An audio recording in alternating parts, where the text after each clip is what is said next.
This story is brought to you by the month of Lurve. The month of Lurve. Misconception by Drizzle Quill.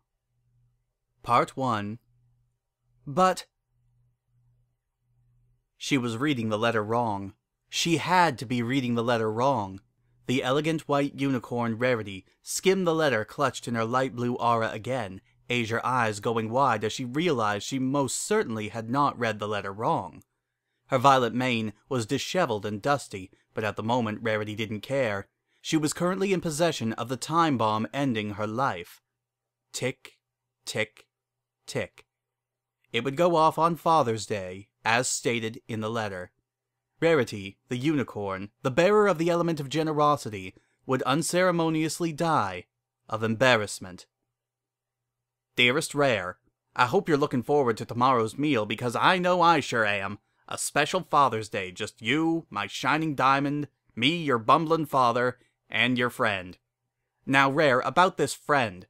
In your last letter, she seemed to be of great importance to you. You seemed quite eager to allow her to tag along on our visit. One, I must remind you, that was intended to be shared between you and me, father and daughter.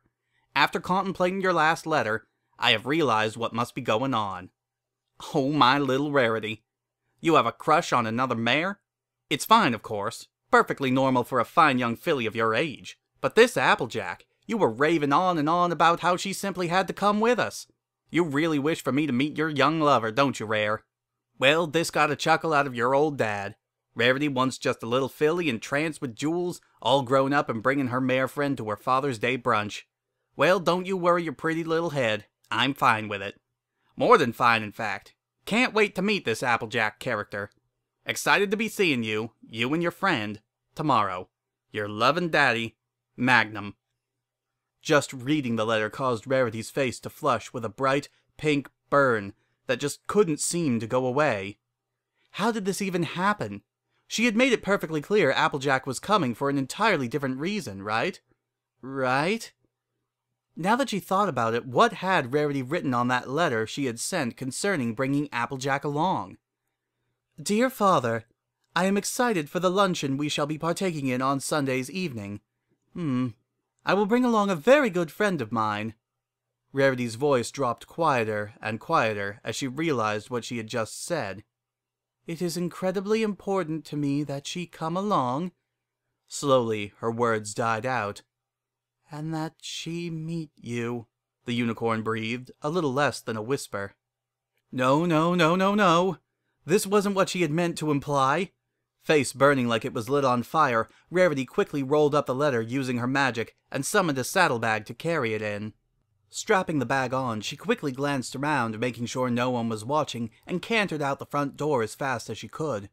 Rarity wasn't sure how she would stop the upcoming disaster, but she had to stop it. Soon. The only thought running through her head as she raced to Applejack's farm was, this wasn't supposed to happen. No, it wasn't supposed to happen. It had started on Friday, the day Rarity had sent the letter to her father. The bearers of the elements of harmony were helping Applejack harvest the newest crop of red delicious apples. Pinkie Pie bounced about the top of the trees, light blue eyes shining as she knocked down apples with each spring. From there, the juicy fruit landed in a bucket carried tentatively by Fluttershy and her animal friends, though perhaps she wasn't the right pony to do the job. She squeaked and leapt backward each time a new target landed in the container. Rainbow Dash zoomed through the trees, allowing the wind caused by her speed to knock the apples down, where Rarity and Twilight would levitate them into various buckets. Applejack used no fancy technique. She just simply apple-bucked like she had been trained to do almost her whole life. The topic of Father's Day was brought up by Twilight. Are any of you going to visit your fathers on Sunday? Oh, you bet! Pinkie squealed, jumping out of the tree and landing in front of the shocked princess. Twilight yelped and stumbled backwards into a tree as Pinkie continued to chatter aimlessly. My dad is gonna come and so are my sisters and my mom, so really it's more like a Father-Sister-Mother's Day. Or maybe it could be called Family Reunion Day, and we're going to eat at Sugar Cube Corners so the Cakes and I can throw them the biggest Father-Sister-Mother Family Reunion Day party ever!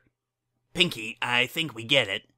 Rainbow groaned and rolled her eyes, alighting on the ground with surprising ease, considering just a minute ago she had been practicing daredevil moves. Well, I intend to spend the day with my father as well. Twilight smiled nervously, clearly still worried that Pinkie would get back up and face her again. She had nothing to worry about, really. The pink earth pony was busy indulging in a red delicious apple, grinning. Are you going back to Canterlot to meet him, Twilight? Fluttershy asked nervously, slowly getting into a sitting position on the cool grass. The lavender alicorn nodded. We're going to my favorite restaurant, and we might even get to talk with the princess. Her violet eyes sparkled at the prospect of talking with her mentor again. Rainbow nudged her in the side with one elbow. But you're a princess now too, Twi. Twilight blushed and said nothing more, so Rainbow, Pinkie, and Fluttershy began to converse about how they could be spending that Sunday. Eventually, Twilight couldn't seem to keep out of the conversation anymore and burst in. Rarity, waiting for a spot in the talking where she could speak, sat there, watching and listening with a drab smile on her face when she noticed their farmer friend off to the side. Applejack looked downhearted. She was slowly taking bites of one of the apples, but with no enthusiasm, and her posture was slumped, like she didn't care about what she was doing. Rarity, who had always been the kind of unicorn who couldn't bear to see a friend in need of good posture, scooted over by her side. "Applejack, darling," she said in a quiet voice, "whatever is the matter?" "Oh, it's nothing, Rare," the orange earth pony said, managing a small smile. "I'm okay." "No, you're not." "Yes, I am." "You're the element of honesty, Applejack," Rarity said, lifting an eyebrow. "You're an absolutely terrible liar." Staring into the unicorn's eyes pleadingly for a few seconds more, AJ finally lowered her head. Okay, you got me. I'll tell ya." The comforting look returned to Rarity's face. "Good. Now, dearie, what's on your mind?" Applejack sighed. "I won't have any pony to visit with on Father's Day," she mumbled, eyes looking straight down at the ground and nowhere else. Rarity gasped. Applejack looked as if she was going to cry, which meant this had to be a very notable occasion for her. The white unicorn had hardly known her farmer friend to show any displays of hurt, let alone start crying. "Darling, are your parents—" She couldn't get the last word out, but the earth pony clearly knew what she meant, and she gave him one firm nod and let a single tear fall.